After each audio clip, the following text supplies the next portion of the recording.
Na chwilę przed magiczną nocą zbliża się czas cudów. Za moment wejdziemy w dni, w których boska potęga rozjaśnia swym blaskiem najgłębsze ciemności. Niech więc narodziny dzieciątka wniosą w wasze życie światło nadziei, wzbudzą wiarę w dobro świata.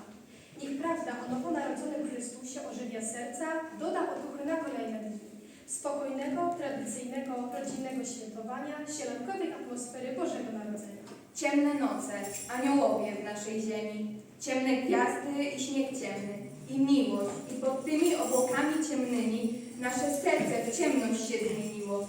Aniołowie, aniołowie biali, o, poświećcie blaskiem skrzydeł swoich, by do Pana trafił ten zgubiony i ten, co się oczu podnieść boi, i ten, który bez nadziei czeka, i ten rycerz w rozszarpanej zbroi, by jak człowiek szedł do Boga, człowieka. Aniołowie, aniołowie biali. A teraz zapraszamy do wspólnego zaśpiewania.